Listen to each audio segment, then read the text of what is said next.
하나님 말씀 함께 나누겠습니다. 예, 누가복음 16장 1절에서 13절 말씀입니다. 제가 한 절 읽고 여러분이 한 절 읽고 함께 기도하겠습니다. 또한 제자들에게 이르시되 어떤 부자에게 청지기가 있는데 그가 주인의 소유를 낭비한다는 말이 그 주인에게 들린지라.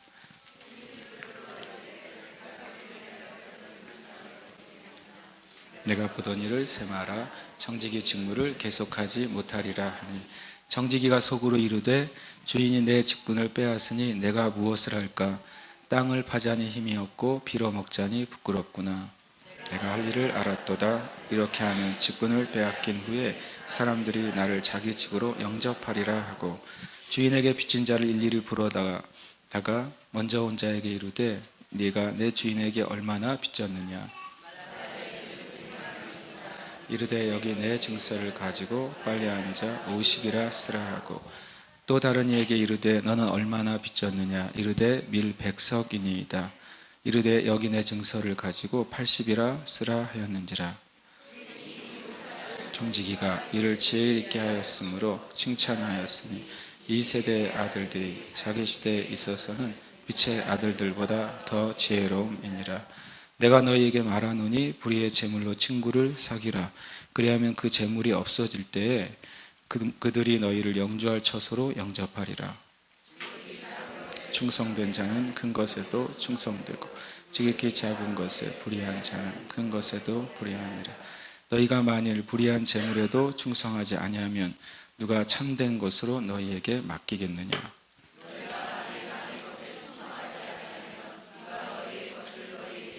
함께 읽겠습니다. 지파인이 두 주인을 섬길 수 없나니 혹 이를 미워하고 저를 사랑하거나 혹 이를 중히 여기고 저를 경히 여길 것임이니라. 너희는 하나님과 재물을 겸하여 섬길 수 없느니라. 아멘. 지난 그 주일 밤에 제가 이제 씻고 이제 자려고 하는데 이제 주님이 제 마음에 어떤 질문을 하나 던지신다는 느낌을 받았어요. 그 질문이 너무 당연한데 잠깐 이제 내가 당황스러운 주님의 질문이었어요. 뭐였냐면 이런 말씀을 그냥 문득 저에게 제 마음에 떠오르게 하셨는데 너는 내가 왜 필요하니? 라고 물으셨어요. 주님께서 저에게 너는 내가 왜 필요하니? 이렇게 그러셨어요. 그래서 제가 당연히 라고 말하려다가 잠깐 마음속에서 일어난 일이에요. 당연히 주님이 왜 필요하냐라고 말하려다가 당연히라고 해서 잠깐 마음속에 이거 잘 대답해야 되겠는데? 이런 생각이 들었어요. 이거 잘 대답해야 되겠다. 그리고 제가 이렇게 대답했습니다. 주님, 그 어떤 것보다도 저는 저의 영혼의 구원을 위해서 하나님이 필요합니다. 라고 말했어요. 그리고 이제 그 비슷한 질문이 저한테 계속 이렇게 꼬리에 꼬리를 물고 저한테 계속 말씀하셨어요. 주님이 저한테 물어보시는 거예요. 너는 새 예루살렘 교회가 왜 필요하니? 저한테 물으시는 거예요.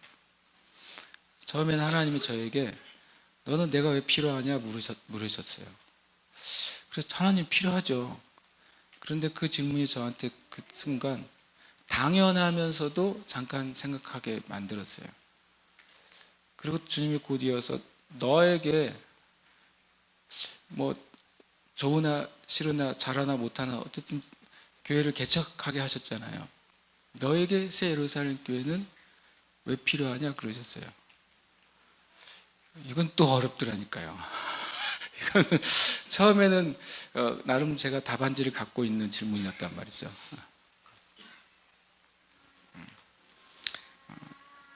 너는 왜 교회가 필요하냐 그랬어요. 하나님께서 우리의 어떤 목적, 심지어는 우리의 어떤 선한 목적, 더 말해서 우리의 어떤 영적인 목적을 이루기 위해서 필요한 분이 아니에요. 그것이 아무리 지극히 선하고 영적이고 온 인류를 위한 위대한 목적이어도 그것 이루기 위해서 하나님이 수단으로 필요한 분이 아니에요. 하나님은 목적 위에 목적이세요. 아멘. 하나님이 자체가 궁극적인 목적이에요. 교회와 또 성도와 또 저와 같은 목회자들이 그 목적을 잃어버리면 끈이 끊어지는 거예요. 자기 마음대로 날아다니게 되는 거예요. 그래서 제가 그 주일 밤에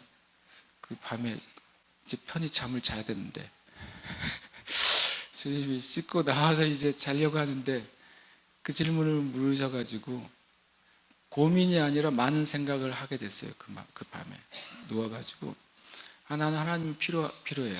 누가 저한테 물으면 하나님 정말 필요하다고 말합니다. 내가 주님께 대답한 것처럼 내 영혼의 구원을 위해서 저는 하나님이 필요해요. 그리고 하나님 저에게 그 구원을 주셨어요. 제가 거듭났어요. 제가 영생을 소유하고 있어요.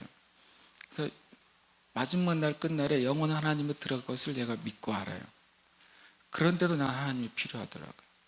그런데도 내 삶의 모든 영역에 하나님이 필요한 거예요. 반대로 말해야 될 것 같아요. 제가 주님께 주님, 제 삶 가운데 하나님이 필요하지 않는 부분이 도대체 있습니까? 라고 제가 질문해야 되는 것 같더라고요. 하나님께. 실은 우리는 하나님이 필요합니다. 제일 중요한 것은 여러분의 영혼의 구원을 위해서 하나님이 필요해요. 그것보다 더 중요한 이유는 없어요. 실은 그게 궁극적인 이유예요. 하나님이 여러분과 저에게 가져다 주실 수 있는 것이 한량없이 많지만 그렇게 하실 수도 있고 하기도 원하시고 하시고 계시지만 하나님으로부터 우리가 필요한 가장 궁극적이고 영원한 것은 우리의 영혼의 구원을 위해서 하나님이 절대적으로 필요한 거예요. 교회도 마찬가지였어요. 주님, 너에게 예루살렘 교회가 왜 필요하니? 되게 재밌는 질문인데요. 제가 필요한 이유가 없으면 그만둬야 되는 거 아니에요? 안 그렇습니까? 저 개인에게 있어서 이 교회가 필요한 이유가 없으면 내가 목사를 그만둬야 되나요? 그게 아니라고 말씀하셨어요, 저한테. 네가 무엇인가가 필요해서 교회가 너에게 필요하다면 그것은 잘못된 거라고 말씀하셨어요. 하나님이 목적이신 것처럼 내가 나의 어떤 필요를 채우기 위해서 하나님이 필요한 것이 아닌 것처럼 나의 어떤 영적인 목적을 채우기 위해서 교회가 필요한 것이 아니에요. 때로는 우리가 교회를 선택해요. 근데 하나님이 볼 때는 굉장히 월권이에요. 우리가 그렇게 할 수 있다고 생각하는 거예요. 저는 우리 예루살렘교회만 말하는 게 아니에요. 모든 그리스도인들이 그렇게 생각하는 것은 월권이라고요. 하나님은 교회마다 하나님의 부르심을 주셨잖아요. 그렇죠? 하나님께서 저를 이 교회에 두신다면 그건 뭐냐면 하나님이 이 교회에 주신 부르심에 뭐 하라고요? 충성하라고 보내주신 거예요. 하나님이 여러분을 이 교회나 또 어떤 교회로 불러주셨다면 그 교회를 향한 하나님의 부르심, 그 교회를 향한 하나님의 목적, 그 교회를 향한 하나님의 영광 받으시길 위한 그 일에 여러분이 충성하라고 보내신 거예요. 그래서 제가 그날 너무 단순한 질문, 당황스러운 질문으로 시작해가지고 많은 생각을 하게 됐어요. 그리고 나서 그 느헤미야 금식 극국기도회 연세중앙교회에서 하는 그 집회를 갔다가 해머를 한 대 맞았죠. 해머를. 무슨 해머를 맞았냐면 해머를 맞은 내용은 이제 주보에 적어놨어요. 그 윤석전 목사님 메시지가 되게 심플했는데 여호와께서 성을 세우거나 지키지 않으면 파수꾼의 수고, 세운 자의 수고가 헛되다고 하는 말씀이에요. 그럼 이렇게 단순하게 말씀하세요. 하나님, 여러분 안에 하나님이 지키실 만한 가치 있는 게 있으면 하나님이 지킬 거래요. 하나님이 지키셔야 되니까.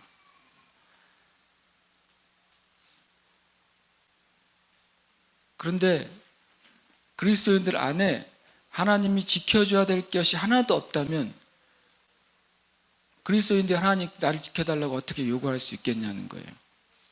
이 땅의 한국교회를 지켜달라고, 이 대한민국을 지켜달라고 밤새도록 부르짖고 기도하는데, 만약에 이 대한민국 안에 하나님이 지키실 만한 요소가 하나도 없다면 이 나라가 하나님 우리를 지켜주세요 라고 말할 수 있는 근거가 뭐가 있느냐는 거예요. 이 땅의 한국의 교회가 하나님 한국교회를 지켜주시고 부흥시켜 주세요. 이 땅의 교회로 말미암아서 온 열방에 죽은 영혼들에게 주님 복음을 전하고 그 죽은 영혼들을 살릴 수 있도록 한국교회를 사용해 주세요. 아무리 기도한다 할지라도 한국교회 안에 하나님이 지키셔야 될 만한 그것이 없으면 하나님이 그것을 왜 들어주셔야 되느냐는 거예요. 아주 그냥 hä머를 한 대 맞았죠, 제가. 그 주일 밤에 저한테 하신 말씀이 그 hä머를 맞기 전에 일단 살짝 한 대 맞고 나서 너무 맞아서 충격받지 말라고 그렇게 하셨는지 제가 많은 생각을 하게 됐어요. 여러분, 우리가 우리의 삶의 영역에 온전히 하나님이 필요합니다. 여러분이 작은 일을 할 때도 하나님 필요하다고 고백하시길 축복해요. 여러분이 익숙한 일을 할 때에도 하나님 필요하다고 고백하시길 축복해요. 여러분이 잘해서 정말 눈 감고도 할 수 있는 일을 할 때에도 주님, 저는 하나님이 필요합니다. 성령님의 도우심과 지혜가 필요합니다. 이렇게 주님께 구하시길 축복해요. 하나님의 교회 안에, 주님의 성도들 안에 하나님이 지키실 만한 거룩함에 대한 갈망이 있으면 하나님 지키실 거예요. 하나님의 교회 안에 진리의 복음에 대한 빛이 남아있으면 하나님이 지키실 거예요. 우리가 인정하는 게 하나 있잖아요. 이 땅에 지금 한국교회에 충만한 빛이 없어요. 하나님을 향한 충만한 열정이 없어요. 그런데 예수님은 어떤 분이십니까? 그는 부러진 갈대도 그냥 꺾어버리지 않으신다는 거예요. 꺼져가는 등불도 끄지 않으세요. 뭐가 있으면 아직 남아있으면 다시 불을 붙이시는 분이 우리 주님이시란 말이죠. 그래서 소망이 정말 어디에 있냐면 그 등불을, 그 불을 붙잡고 있는 주님의 성도들에게 있는 거예요. 아직은 모든 교회가 활활 타오르지 않더라도, 아직은 이 땅에 있는 모든 주의 종들이 다 그 기가 할례받지 않았을지라도 끝까지 몇 명의 하나님의 성도들이 그 하나님의 불을 붙잡고 있을 때, 제단에 붙은 불을 끄지 않고 그것을 지키고 있을 때, 그때 어떻게 돼요? 하나님이 지키실 만한 게 보일 거예요. 사무엘 시대에 이상이 흔히 보이지 않았다고 그랬어요. 그 악한 사사 시절에 하나님 이상이 보이지 않았다고 한 말은 뭐냐면, 하나님이 누구를 통해서 하나님의 비전과 꿈과 하나님의 뜻을 보이실 통로가 없었다는 소리예요. 통로를 못 찾았어요, 하나님. 하나님의 많은 제사장들이 타락하고 하나님의 백성들도 하나님을 존중하지 않고 하나님의 예배를 이 엘리의 두 아들들처럼 하나님의 예배를 아주 업신여기고, 그런 시대에 하나님이 찾을 수가 없었는데 정말 생각지도 않게 어린 사무엘 안에 진짜 작은 불이 있는 거예요. 하나님 그거 찾으신 거죠. 제사장들이 밤새 불을 지켜야 되는 그 제사장들이 다 집에 가서 자고 있을 때 사무엘이 성전에서 자는 거예요. 꺼져가는 등불이죠. 온 세대가 다 하나님을 떠나 있고 하나님께 예배하는 것을 소중히 여기지 않는 그때 어린 사무엘, 아마도 10대 이전이었을 겁니다. 그렇죠? 그 아이가 그 등불을 지키고 밤에 자고 있는 것이죠. 그 밤에 하나님이 그 흔히 보이지 않았던 그 이상, 하나님이 하나님의 말씀의 통로를 찾지 못했던 그때 그 사무엘을 통로로 삼으시고 그의 입에 말이 떨어지지 않게 하시잖아요. 저는 지금 교회가 그 메시지 안에 순복해야 될 때라고 믿어요. 하나님께서 여러분과 제가 기도하는 것을 등불로 삼으실 거예요. 또 누군가가 이 땅에 있는 많은 교회단에 주님께서 주님을 사모하고 갈망하고 주님 행하실 것을 믿고 신뢰하는 하나님의 종들과 하나님의 백성들이 기도하는 그 등불, 아직은 꺼져가지 않는 등불, 주님이 그거 사용하실 것입니다. 그래서 우리가 주님 앞에 깨어 있어야 돼요. 그런 의미에서 여러분 한 명이 깨어 있으면 주님이 그것을 가지고 빛을 불러 일으키시는 거예요. 여러분 한 명이 깨어 있으면 그것을 말미암아 큰 불이 나게 하시는 거예요. 이번 주는 저한테 아주 좀 일종의 제 영의 충격이 엄청 많은 주였어요. 주님 계속 마치 지금도 물으시는 것 같아요. 너는 이 교회가 왜 필요하니? 너의 그 목회의 수단으로 필요하냐? 그러면 그만둬야죠. 그렇지 않겠습니까? 제가 그렇게 이 교회를 섬기는 것을 그렇게 여긴다면 그것은 목적이 잘못된 것이죠. 제가 하나님의 교회에 대해서 우리가 알게 되는 게 마지막 때 주님이 풀어줄 하나님의 비밀 같아요. 하나님의 몸된 교회가, 예수님의 몸된 교회가 어떤 것인지를 그 안에 속해 있는 몸의 지체들이 우리 성도들이잖아요. 성도들이 그걸 정말 깨닫게 되는 것이 마지막 시즌에 부흥을 위해서 풀어져야 될 하나님의 비밀 중에 하나라고 느껴져요. 그럼 성경은 뭐라고 말했냐면 하나님의 모든 충만한 것이 거하는 어떤 그릇으로서 교회를 말씀하세요. 하나님의 모든 충만한 것, 그렇게 말씀하시기 때문에 우리가 아직 다 그것을 모르는 것 같아요. 여러분과 제가 그것을 더 알아가게 되고 알게 되기를 축복합니다. 또 오늘 말씀은 그것과 관계가 있다고 저는 여겨져요. 주님이 이제 말씀하십니다. 또한 제자들에게 이르세요. 또한이라고 하는 말은 앞에 있는 어떤 이야기 이어서 말씀하시잖아요. 우리가 지난주에 어떤 이야기를 했습니까? 세 가지 주님이 이야기를 하셨단 말이죠. 잃어버린 양을 찾는 목자의 이야기, 또 드라크마를 찾는 여인의 이야기, 그 다음에 아버지 재산을 가져가서 삼켜버린 둘째 아들의 이야기죠. 그 이야기를 하시고 나서 주님이 또한 제자들에게 이르시되라고 말해요.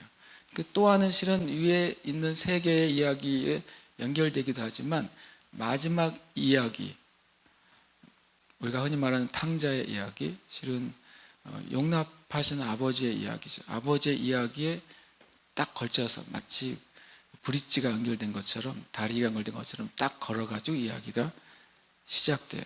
어떤 부자에게 청지기가 있는데 그 청지기는 뭐 요즘 말로 하면 어떤 집사 하는 것이죠. 관리인, 전체 책임자. 요즘은 이제 기업의 CEO도 청직이잖아요. 기업의 CEO가 주인이 아니잖아요. 요즘은요. 아주 직업적인 아니면 또 훈련된 어떤 CEO들이 요즘은 기업을 운영한단 말이죠. 실제 소유주는 다른 사람일 때도 많이 있는 것이죠. 마치 그런 청직이에요.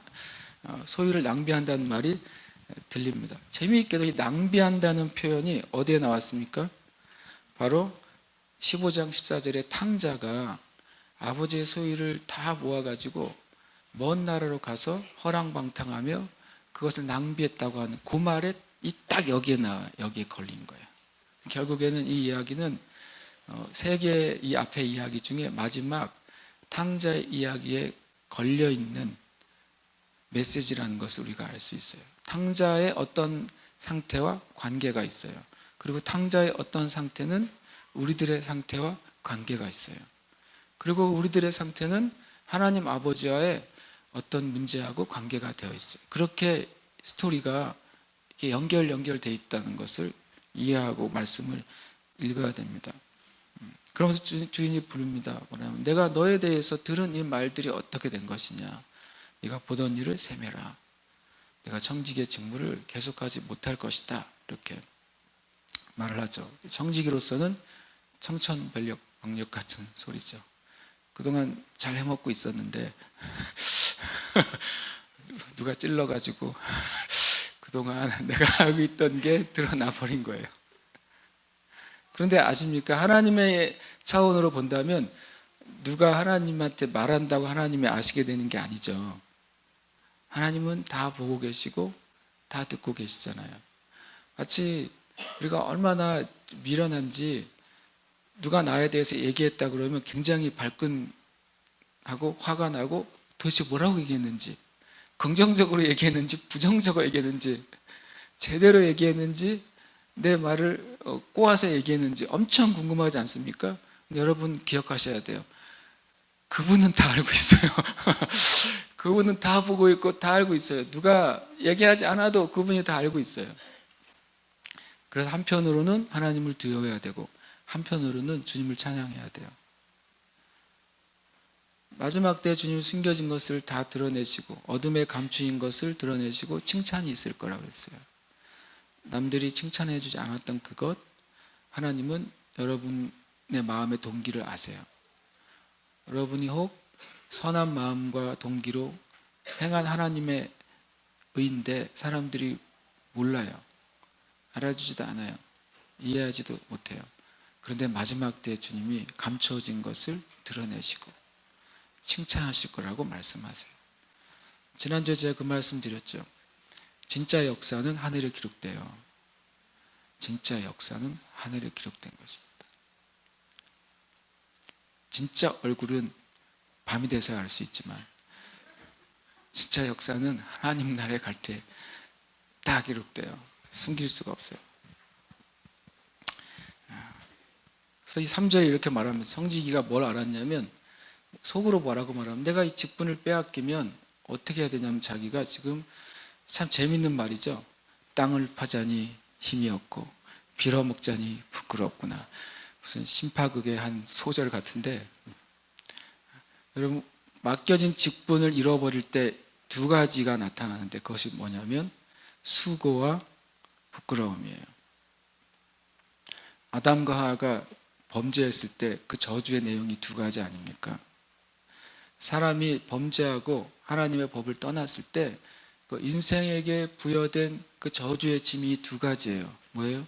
수고와 수치예요. 근데 이것은 역사 가운데 계속 반복되는 거예요. 하나님의 백성, 하나님의 몸, 하나님의 사람들이 하나님의 직분을 상실했을 때 거기서 오는 그 삶과 영원한 결과물은 두 가지인데 엄청난 수고와 그 다음에 수치예요. 그런데 놀랍게도 그 끝도 없는 수고, 답이 없는 수고와 한량없는 수치를 예수님이 지고 가신 거예요. 주님이 사람 온 인류가 지고 가야 될 그 수고를 주님이 지고 가셨어요. 온 인류가 당해야 될 수치와 버려짐을 예수님이 당하신 거예요. 그래서 주님이 그걸 회복하신 거예요. 우리가 잃어버린 것, 잃어버려서 우리가 당하게 된 것, 한량없는 끊임없는 답이 없는 인생의 수고, 그리고 무엇으로도 회복할 수 없는 이 수치. 그래서 예수님께서 당하시고 치르시고 지불하시고 다 지고 가셨어요. 주님이 가져가시고 뭘 가져다 놓으셨어요? 너희가 나음을 가져다 놓으시고 평화를 가져다 놓으셨어요. 그러니까 채찍에 맞음으로 우리가 나음을 입었다 그랬어요. 우리가 또 평화를 얻었다고 합니다. 주님이 우리에게 있는 것, 수고와 수치를 지고 가시고 그 자리에다가 치유와 평안을 가져다 놓으신 거예요. 그것이 예수님이 우리를 위해 하신 일이란 말이죠. 그래서 재미있게도 여기서는 이 불의한 청지기라고 그랬어요. 옳지 않은 청지기. 그래서 이 말씀을 읽을 때 사람들이 가끔 헷갈려하고 오해합니다. 뒤에 나오는 몇 개의 문장 때문에 이것이 도대체 무슨 말이야 이렇게 되게 돼 있어요. 이제 4절에 내가 할 일을 알았도다 그래요. 뭐냐면 청지기가 속으로 이제 밤새 고민하는 거죠. 어떡하냐. 밤새 무슨 말 했겠어요? 밤새 이 한 줄을 말했겠죠. 땅을 파자니 힘이 없고 빌어먹자니 부끄럽구나.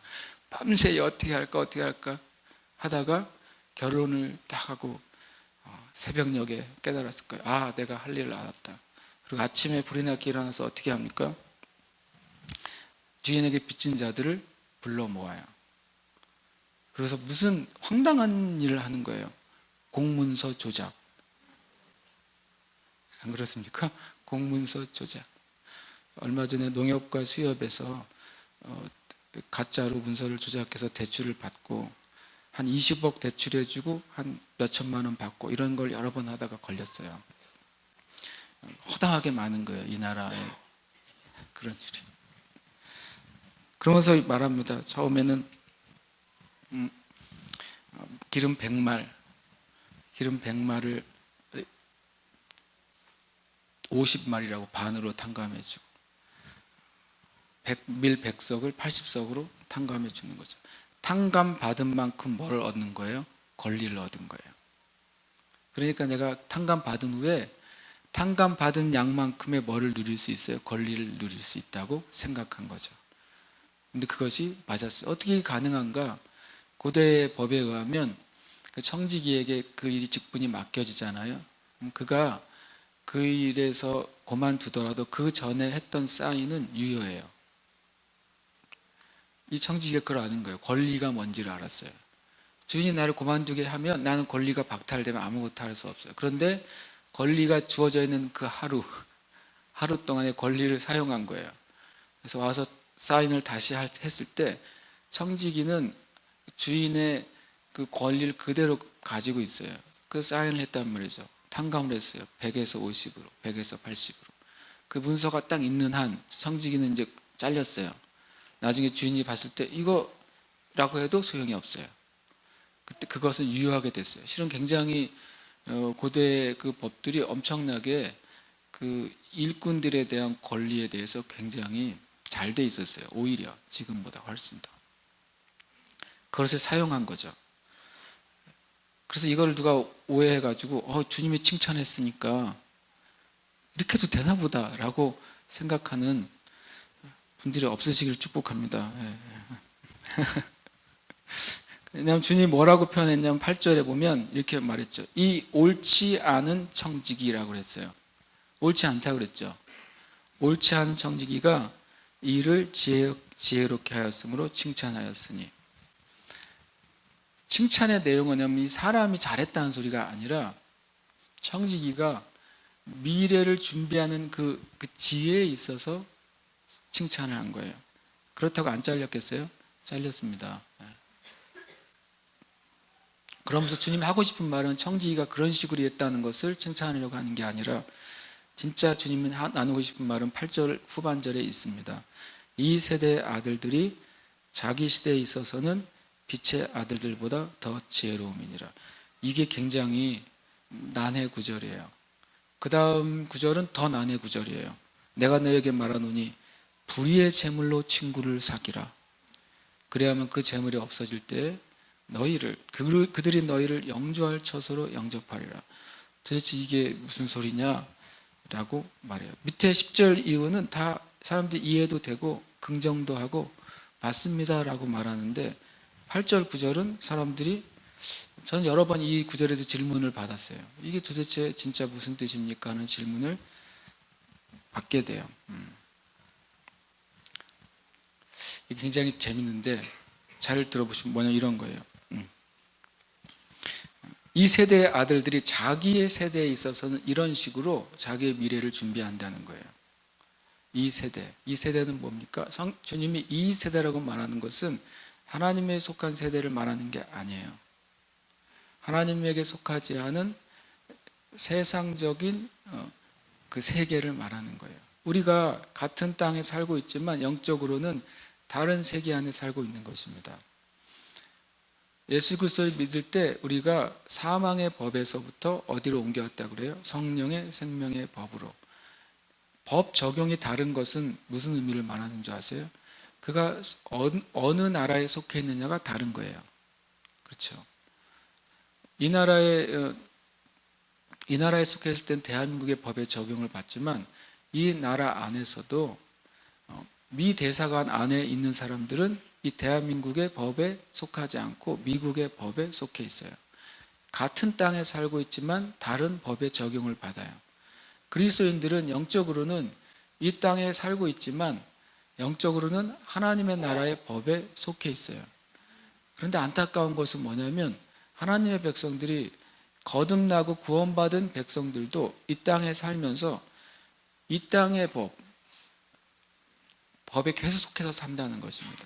그렇다고 불법을 저지르라는 게 아니라 하나님의 백성 안에 영적으로 하나님의 법의 보호와 하나님의 법의 호의를 받을 수 있는데 그것을 전혀 모르고 살아가는 거예요.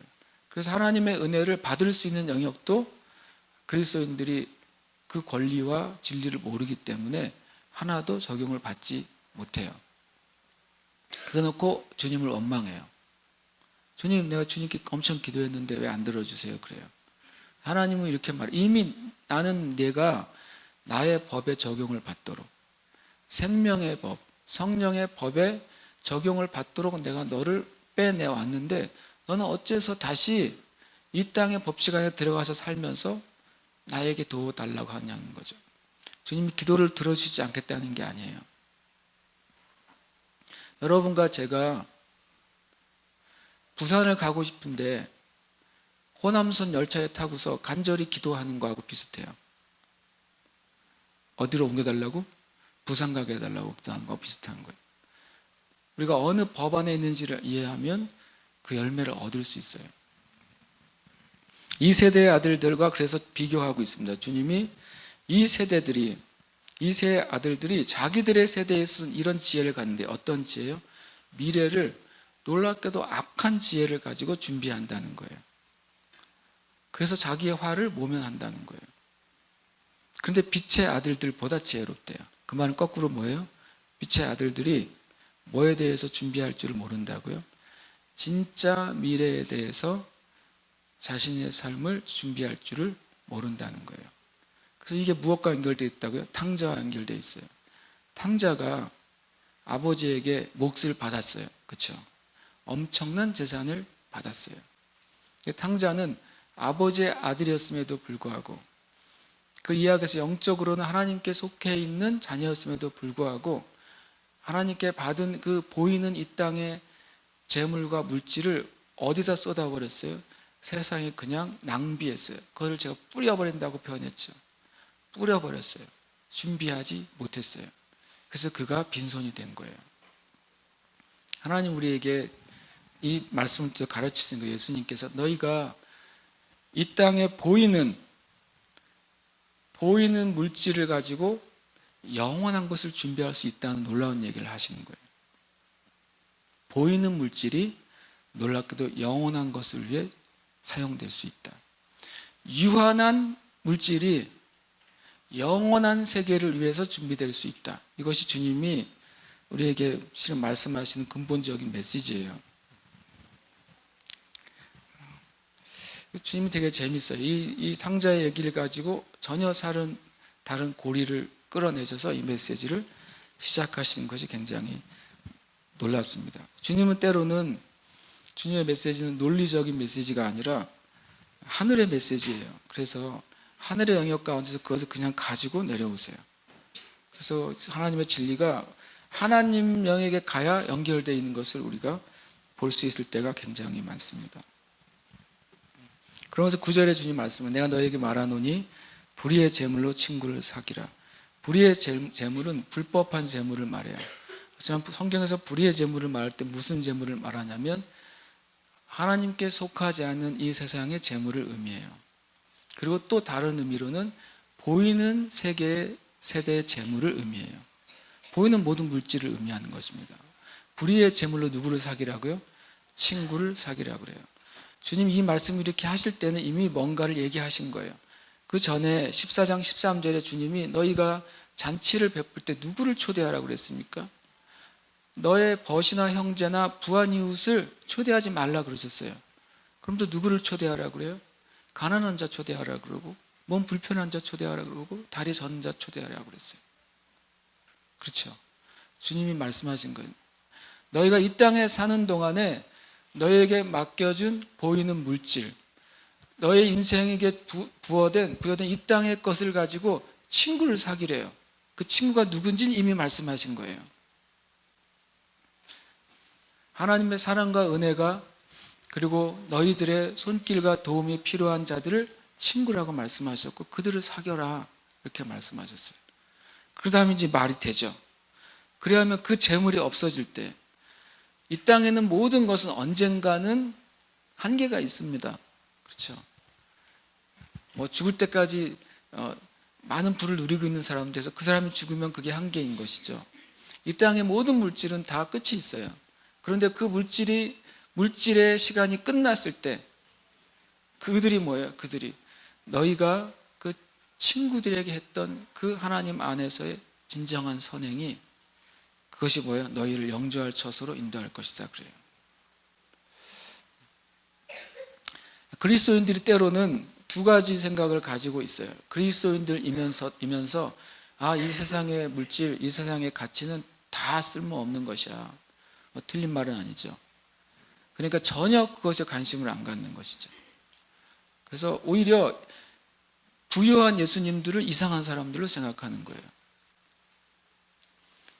오히려 수고하고 애써서 부를 축적한 사람들을 뭔가 부정한 사람들, 뭔가 뒤가 구린 사람들로 다 여기는 거예요.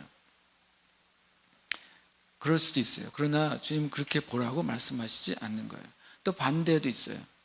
주님을 섬기면서도 주님을 섬기는데 처음 나눈 것처럼 주님을 만나는 게 목적이 아니라 주님을 이용해서 내 삶 가운데 가치 있고 좋은 것을 축적하기 위해서 주님을 섬기는 거예요. 주님이 그것을 주실 때에는 좋은 주님이시고 주님이 안 주시는 게 아니라 자기가 그걸 잃어버릴 때에는 주님이 나쁜 주님이 되는 거예요.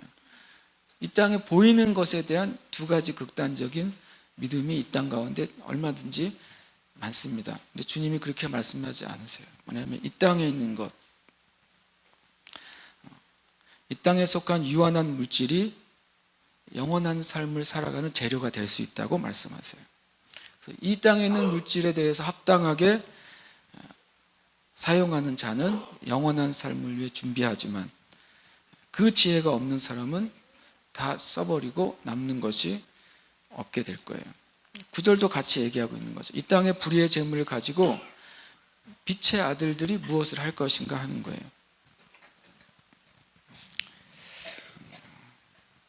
그래서 하나님은 죄로 타락한 이 땅의 영역, 사람의 죄 때문에 땅이 타락했잖아요. 물질 세계가 망가졌습니다. 그 타락한 영역에 속한 것을 빛의 아들들인 그리스도인들을 통해서 어떻게 해야 돼요? 구속되고 회복되기를 원하시는 거예요. 이 땅의 재물과 물질이 타락했어요. 이 땅의 권력과 권세가 타락했어요. 이 땅의 예술과 많은 것들이 타락했어요. 빛의 아들들이 그것을 어떻게 해야 돼요? 주님의 이름으로 구속해내야 돼요. 주님의 이름대로 그걸 바꿔내야 돼요. 그래서 그것을 가지고 무엇을 위해 사용해야 돼요? 영원한 하나님 나라를 위해서 이 땅에서 살아가야 돼요. 그렇게 할 때 진짜 영원한 것에 의해서 하나님의 일들이 나타나게 됩니다. 그리스도인들 그 책임을 가지고 있어요. 보이는 물질을 가지고 영원한 것과 연결시키는 책임이 있어요.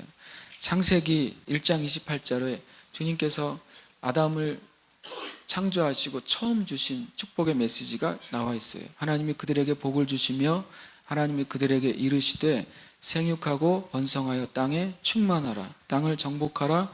바다의 물고기와 하늘의 새와 땅에 움직이는 모든 생물을 다스리라. 근데 세상이 타락했고 망가졌어요.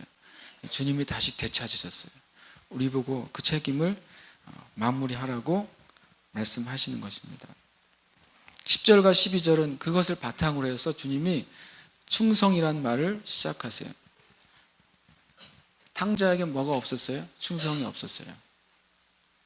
탕자에게 뭐가 없었어요? 섬기는 게 무엇인지를 몰랐어요. 주님이 이런 말을 계속 반복합니다. 비슷한 말들이 반복돼요. 10절에 보십시오. 지극히 작은 것에 충성되면 큰 것에서 충성되고 작은 것에 불의하면 큰 것에서 불의해요. 그렇죠? 그리고 불의한 재물에도 충성하지 못하면 진짜 것을 얻지도 못해요. 참된 것을 얻지도 못해요. 남의 것에 충성하지도 못하면 진짜 자기 것을 얻을 기회도 잃어버려요. 계속 반복하고 있어요. 세 가지 반복을 합니다. 세 가지 의미를. 지극히 작은 것과 큰 것, 불의한 재물과 참된 것, 그리고 남의 것과 너희의 것. 그러면 아까 말한 이 땅에 있는 재물은 뭐예요? 지극히 작은 것이에요. 그것은 불의의 재물이에요. 그것은 뭐예요? 남의 것이에요. 그것에 충성할 때 하나님께서 놀랍게도 큰 것, 참된 것, 진짜 너의 것, 진짜 너의 삶에 하나님께서 주기를 원하시는 가장 좋은 것을 실제로 누릴 수 있게 하겠다고 말씀하고 있어요. 근데 이 세 가지의 전제가 하나 있습니다. 뭐냐면 시간이에요. 충성이라고 하는 말에는 어떤 시간의 텀을 얘기하는 거예요. 어떤 기간 동안 지극히 작은 것에 충성하게 되면, 충성했다는 것이 증명이 되면, 어떤 기간 동안 불의한 재물에 충성했다는 것이 증명이 되면, 어떤 기간 동안에 남의 것에 충성했다는 것이 증명이 되면, 그 다음에 뭐예요? 그 다음 단계 것을 주시겠다고 주님이 말씀하시는 거예요. 여러분과 저의 삶 가운데 지금 계속 그렇게 돼요. 지금 나에게 주어진 그것에 충성할 때 주님이 다음 것에 문을 열어주세요. 그러면 또 그 다음 열려진 것에 충성한 기간이 있을 때, 그것이 마무리될 때 그 다음 것으로 이어주세요. 요셉은 아버지가 준 일에 충성했어요. 그런데 요셉의 형들의 눈에 보기에는 요셉은 아주 나쁜 놈이에요. 형들이 하는 말을 계속 아버지에게 고자질했어요. 그러나 요셉은 아버지에게 충성했어요.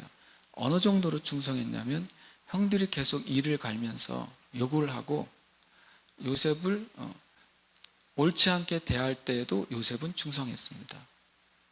어느 정도까지 충성했냐면 요셉은 형들이 요셉을 가만두어서는 안 되겠다고 생각하고 죽여버려야 되겠다고 생각할 할 정도까지 요셉은 아버지에게 충성했어요. 그 기간이 다 찼어요. 근데 결과는 놀랍게도 팔리는 거예요. 팔렸습니다. 팔려서 노예가 됐어요. 노예 기간으로 들어가 버렸어요. 다음 기간에. 그런데 놀랍게도 요셉은 노예로 있는 종 안에 충성했어요. 어느 정도로 충성했냐면 요셉에게 맡긴 일은 실패하는 일이 없게 됐어요. 성경은 그것을 요셉이 하나님을 경외했기 때문이라고 말했어요. 하나님이 그와 함께 했기 때문이라고 말했어요. 요셉은 그 노예로서 있는 기간을 충성했어요. 다음 단계로 넘어갔어요. 뭐요? 그가 그 집안의 청지기가 됐어요. 요셉이 또 청지기가 돼서 또 충성했어요. 적국의 왕의 신하의 집을 잘 되게 했어요. 매국노예요. 만약에 이스라엘의 입장에서 보면, 히브리인의 입장에서 보면, 아니 말이야, 우리 적국의 왕의 바로 오른팔에 들어가서 그 집을 잘 되게 만들어? 저 매국노 같으니 친애국 그렇게 말을 지어서 말하자면. 그런데 놀랍게도 애굽에 들어가서 충성할 때 그 보디발의 집이 잘 됐어요. 근데 그 아내가 다시 요셉을 고소합니다. 거짓으로 고소해서 그 다음 단계, 그 충성 단계가 끝났는데 그 다음 단계로 다시 또 넘어가요. 그때는 더 심해져요. 감옥으로 들어가요. 감옥에 들어갔는데 요셉이 다시 또 충성했어요. 감옥에서도 일을 잘해요. 그래서 또 일이 풀려가지고 제가 이 생각이 들었어요. 감옥이 형통하면 어떻게 되는 건가? 이런 생각이 들었는데 형통하게 됐어요. 그래서 감옥에 일을 다 맡겼어요.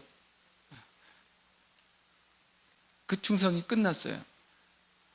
주님이 진짜 그의 것, 진짜 큰 것, 진짜 참된 것을 그에게 맡기세요. 그것이 총리가 된 거예요. 여러분과 저는 이걸 알아야 돼요. 우리는 진짜 하나님 안에서 우리의 시간도 물질이에요. 여러분과 저의 시간도 물질입니다. 여러분, 우리의 육신의 힘도 물질이에요. 우리가 얻는 돈도 물질이고 앞으로 얻을 돈도 물질이에요. 그렇죠? 그것이 영원한 삶과 연결될 수도 있고 영원한 삶과 전혀 관계가 없이 끝날 수도 있어요.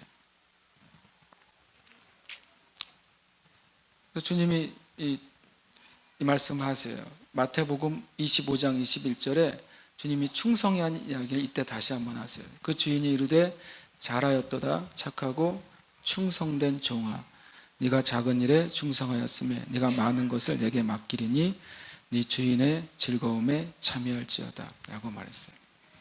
12절까지는 충성이란 말을 하다가 13절에서는 갑자기 충성이란 말을 다른 단어로 주님이 바꾸세요.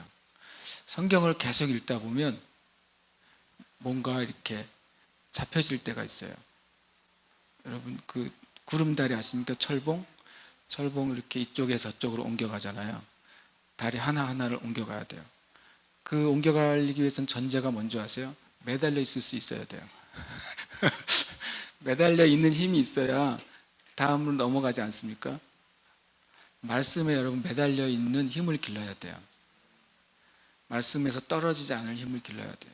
계속 매달려 있으면 그 말씀 안에서 다음 단계로 넘어가는 것을 잡게 해주세요. 그러면 우리가 있던 것에서 어디로 넘어가요? 건너편으로 넘어가는 거예요.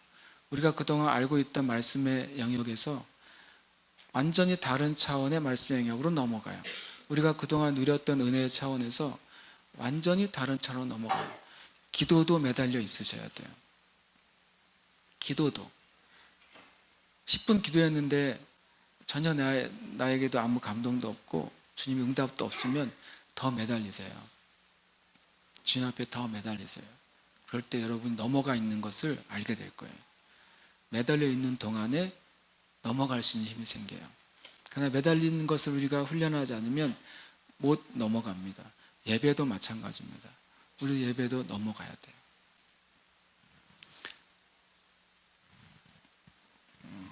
정리를 좀 하겠습니다. 충성과 섬김의 주제는 첫 번째로 성품에 대한 주제가 아니에요. 충성 그러면 착하고 말 잘 듣고 뭐 그런 생각을 하죠. 섬김, 성품적인 면에 대한 주제가 아닙니다.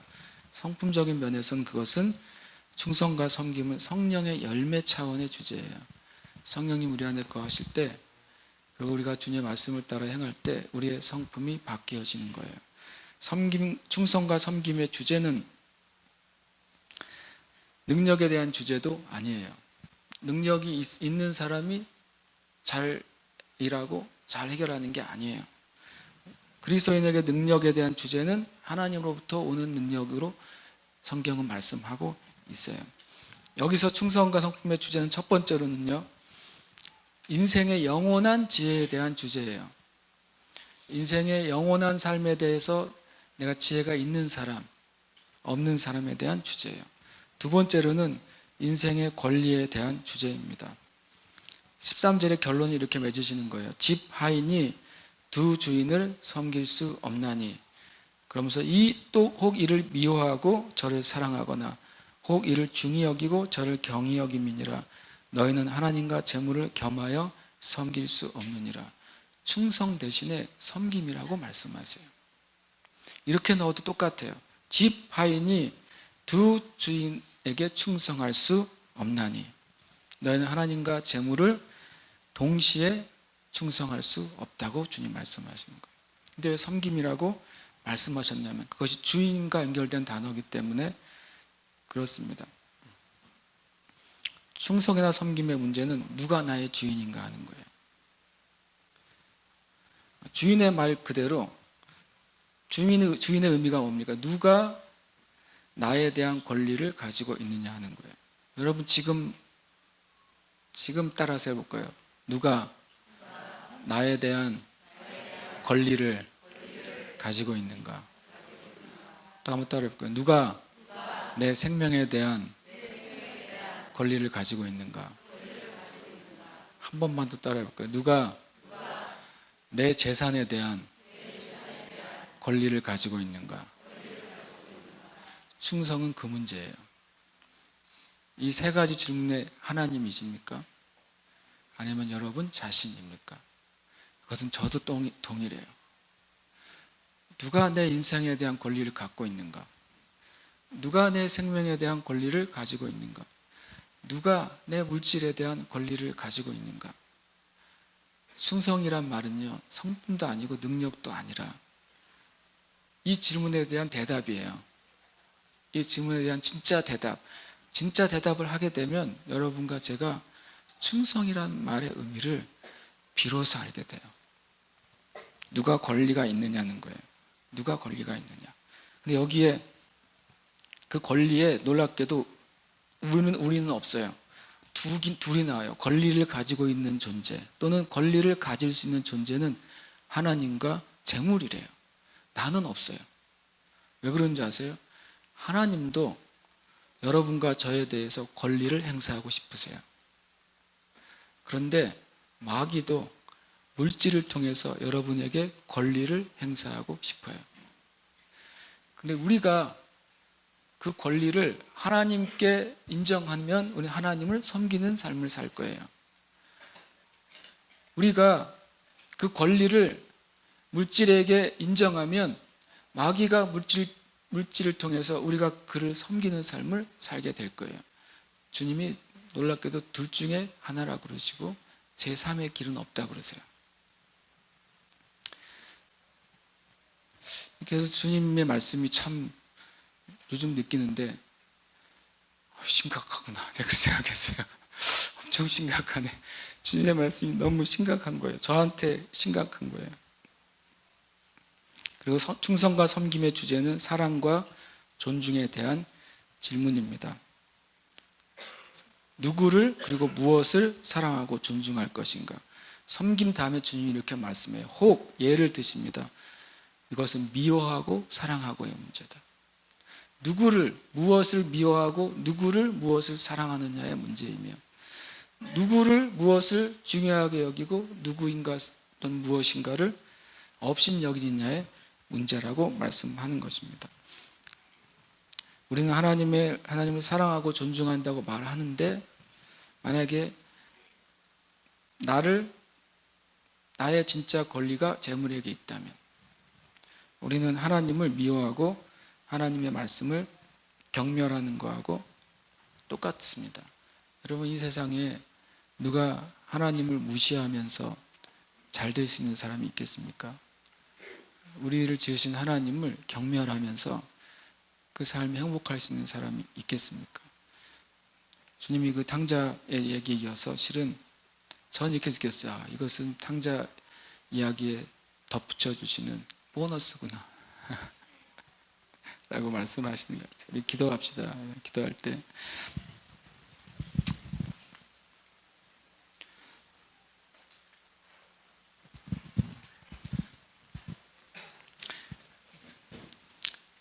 제가 심각하게 얘기했지만 실은 여러분 안에 있는 메시지라고 저는 믿어요. 늘 우리 안에 예수님을 믿으면서 가지고 있는 한 가지 질문인 거예요. 내가 이 땅을 살아갈 때 돈에 대해, 물질에 대해, 재물에 대해 어떤 태도를 가져야 될 것인가. 우리가 늘 가지고 있는 질문이에요. 마음 깊은 곳에. 주님이 그것에서 말씀하세요. 그것은 지혜라고 말씀하세요. 우리에게 지금 기도할 때 하나님 우리가 이 땅을 살아가는 지혜를 얻게 해 주시옵소서.